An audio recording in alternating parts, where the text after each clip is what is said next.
closed cell foam, okay? This is 1/8 inch foam. And what we need to do with our foam is we're gonna take a strip off of it, and the size of this strip depends on the size that you're taping. If you're taping a really small toe, you might want to do this kind of thin, okay? So when we're taping the Met head, we really need to kind of cover the space around it. But this is not going to bend. So what you're going to do is cut in about halfway these small little slits. Now, as I take off the backing, that's gonna just shape really nicely into a circle. So we're creating a donut. The foam is extremely sticky. So watch your own fingers on here, because once they touch this, they might kind of stick and then pull and break a piece of this off. So it's highly sticky on the back of that. Okay, the other stuff you're gonna need is the coverall stretch. So you kind of want to just estimate what's the size of the area I'm treating. Because coverall's very thin, we're going to make 2 of those, about the same size, and then I roll my edges so that as socks come on, it doesn't clip. The other thing you're going to need is gauze. Okay, so what we do with the gauze is we just try to create a pad for the skin. That's going to be, we're going to put the donut around the injured area, and then we need to cover and pad the actual injury of the blister. So I'm going to keep it contained in the paper, and I'm just going to cut out what I need, okay, so that I can still use the rest of this. So I leave that there. I've got these here. And then the only thing to question is the spray. Pull your foot up. Okay, so you can see she's got calluses here and here. So we're gonna assume, let's just say that that's our blister now. The callus she hasn't taken care of it, and now it's gotten really thick, and now there's a blister there, okay? So this is gonna be a very common area. This is a common area as your second. And then right here along the side of the first is also a very common spot to have a blister. Back here, we'll practice that. But those are the general areas where you'll see here, second, medial side of the great toe, and the Achilles. Now, the question is, if it's closed and it's just a callus that's either creating what's called a hot spot, so a callus that hasn't quite become a blister, when you move on it and friction happens, it becomes hot. Like, that's why we call it a hot spot. It becomes red, irritated. It feels like there is a blister, but there isn't one yet, okay? Or it's just the start of one. So we want to protect hot spots. We want to protect calluses that might become a hot spot, and we want to protect blisters whether they're open or closed. So if there's a closed blister or callus or hot spot, you can spray directly on the skin. If any of that has been broken open, or you drained the blister either that day or the night before, you can't spray directly on because you've broken the skin, and now you don't want spray to go on the new skin and or create an infection in there. Okay, so if it's anything has been broken or open, what we would do is we would take our piece of gauze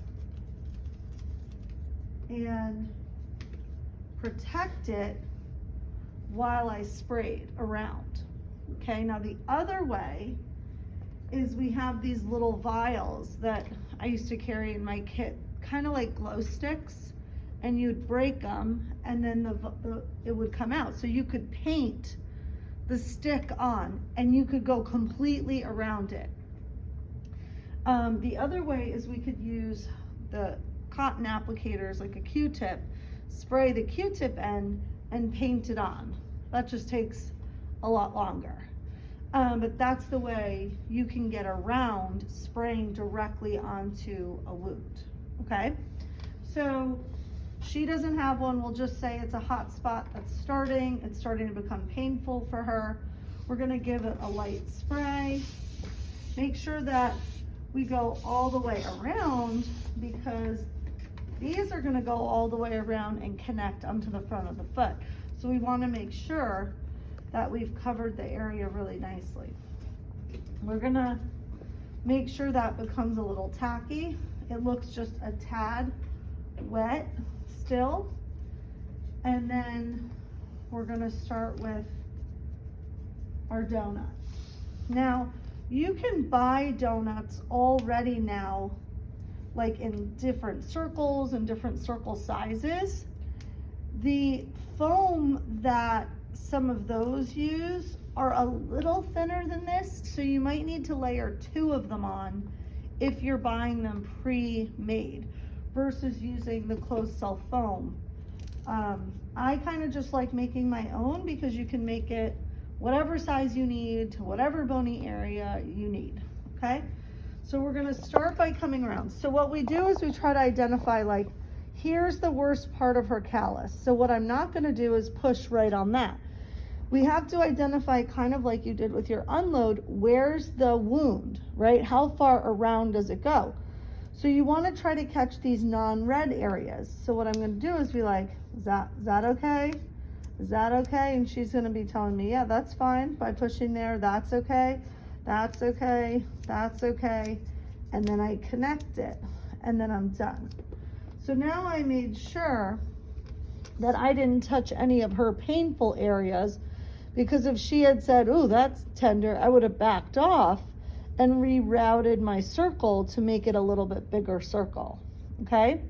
What we don't want is that this is pushing directly on injured tissue, because then we're just pushing further on injured tissue. We want to offload the area so that when her shoe goes on, her shoe touches this first and not the blister or the wound that's here.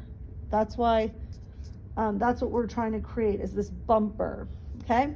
So then we're gonna take our gauze. Now I've sprayed here, so I know this is gonna stick. Now what you can do is you can opt to create a circle out of your gauze.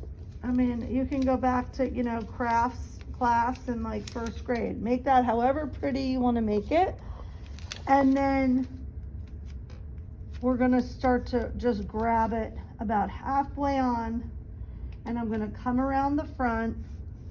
This is why we use the coverall stretch, because you see how I can kind of maneuver all around, and then it's going to connect at the top of her foot. So now they've overlapped up top here, so that as she's playing, and this will completely stay on. It won't fall apart in her shoe.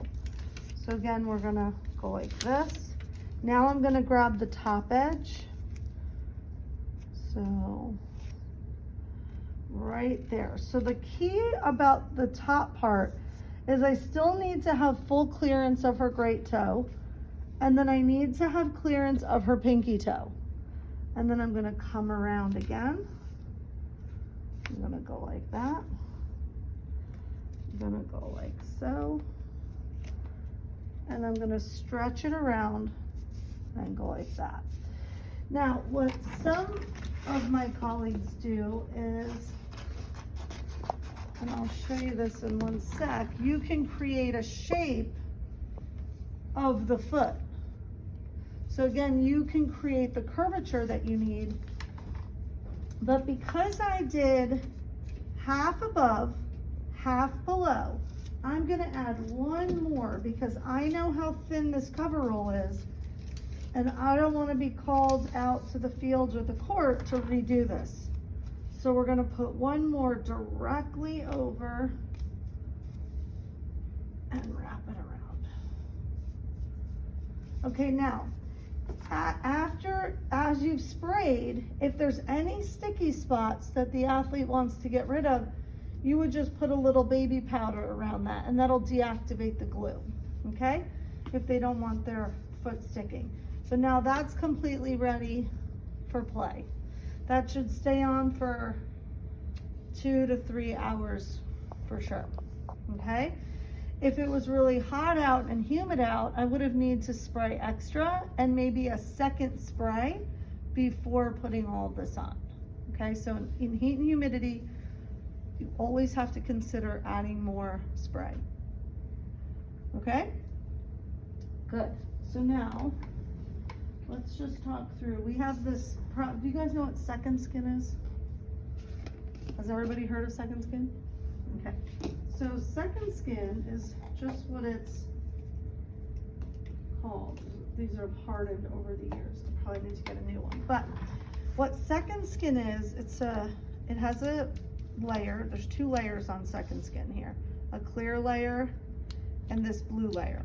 So it's kind of like a gel silicone padding, but it acts as another barrier. So if there is an open wound, this is probably what I would have put on first to protect the wound and then put my gauze. Now, one caveat would be the bottom of the foot. Sometimes with the bottom of the foot, if you put this gel, second skin, because of the body weight loading, it disintegrates it. And then it can kind of like ooze out or shift. So rule of thumb, unless you absolutely had to, like if she stood up and she's like, that feels pretty good, but it doesn't feel great, I still feel a little pain from the blister, I could the next time do one of 2 things. I could add a layer of second skin under the gauze to just create a little more soothing padding, or I could add a second donut. Now, if she called me to the court or the field, or she came out at halftime and she was like, oh my God, this is not doing well now. Now it's bothering me. Instead of, if I had time, I would totally have her strip it off and take it off. In some sports, you don't have time. So what I would do is I could add a second one on top, but I wouldn't want to add it exactly how I did it the last time. I want to try to create a different overlap. I would add a second layer, re-gauze, and put more coverall on top, okay? If I had time to redo it, I would have her take it completely off. We would start over, and I would add 2 donuts with a good thick piece of gauze in there. I could decide if I needed second skin, and then I would layer it up. Sometimes that's trial and error.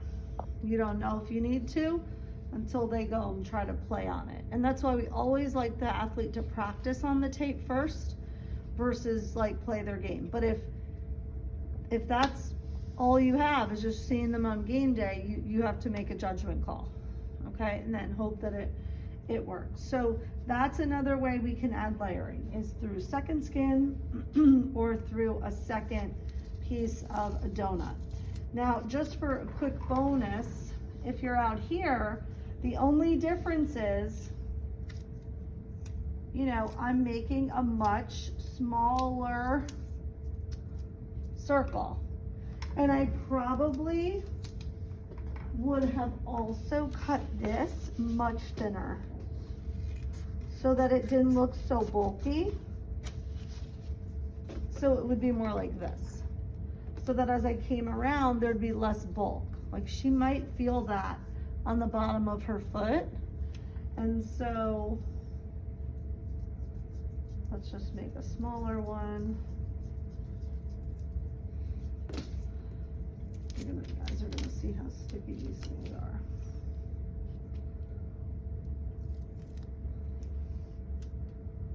Would look like so. See, that looks much better. You see that? So depending on which part of the foot you're on, if there's one out here, you really have to try to consider, how are we gonna envelop that without being so bulky? Okay? Okay, good.